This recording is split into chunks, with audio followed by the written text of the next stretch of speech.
نجیب بلال شور سے ذہنی دباؤ کا شکار ہو جاتا ہے۔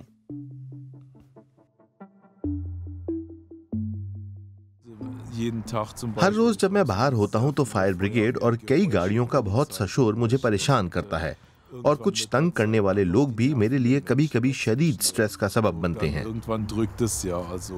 غائنہ ڈوہلے کو معاشرتی میل جول اور تبادلہ خیال میں مسائل ہیں۔ جب آپ کی سمجھ میں نہیں آ رہا ہوگا کہ لوگ آپ سے کیا چاہتے ہیں، یا گفتگو کے دوران ایک آرٹسٹک شخص کی حیثیت سے آپ کو اندازہ نہ ہو کہ آپ بولنے کی کس کی باری ہے، اور جب آپ کو ان غیر تحریری اصولوں کا علم نہ ہو، تو یہ سب کچھ ذہنی دباؤ کا اور الجھن کا سبب بنتا ہے۔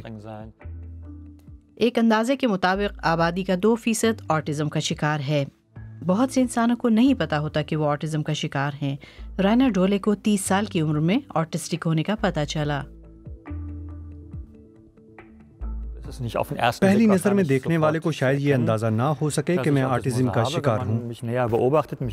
جب آپ میرا قریب سے مشاہدہ کریں تو شاید آپ کو نظر آئے۔ مثال کے طور پر میں لوگوں سے آنکھیں ملا کر بات نہیں کر پاتا، میرے چہرے کے تاثرات بھی بہت واضح نہیں ہوتے، اور مجھے دوسرے لوگوں کے چہرے کے تاثرات کو پہچاننے میں بھی دشواری ہوتی ہے۔ نجیب بلال کو بچپن میں ہی اس کے ڈاکٹر نے بتایا تھا کہ وہ آٹسٹک ہے۔ میں اسکول میں بہت آسانی سے چڑچڑا ہو جھاتا تھا۔ اب یہ صورتحال بہتر ہے، میں بہت جلدی خفا نہیں ہوتا، میں خود کو کنٹرول کر سکتا ہوں تاکہ بے اختیار رد عمل کے طور پر میرے گھٹنے جھٹکے نہ لینا شروع کر دیں۔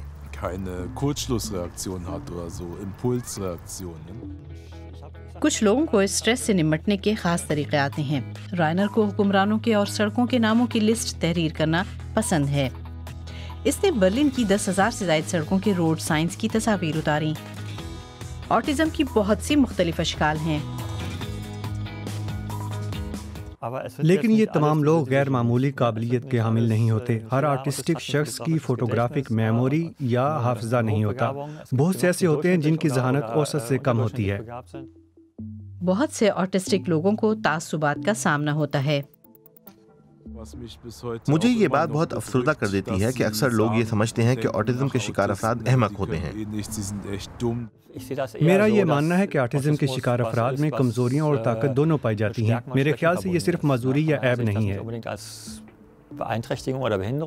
تعصبات کی وجہ سے آٹسٹک افراد کو ملازمتیں تلاش کرنے میں پریشانی کا سامنا ہوتا ہے۔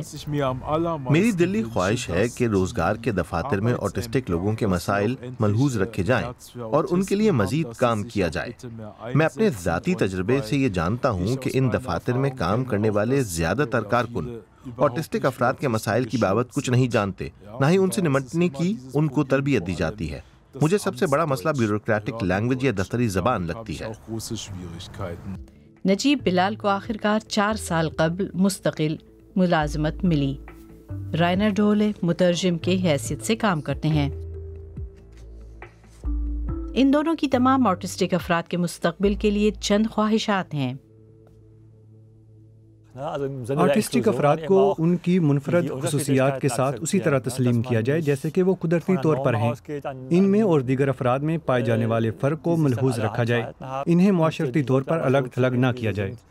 میں تعصبات سے پاک معاشرتی زندگی میں بھرپور حصہ لینا چاہتا ہوں، یعنی جن افراد کے بارے میں لوگوں کو کچھ زیادہ پتہ نہ ہو ان کے بارے میں انہیں تعصبات نہیں رکھنے چاہیے۔ اس طرح ہم جیسے آٹسٹک لوگ معاشرے کے مرکزی دھارے کا حصہ بن سکتے ہیں۔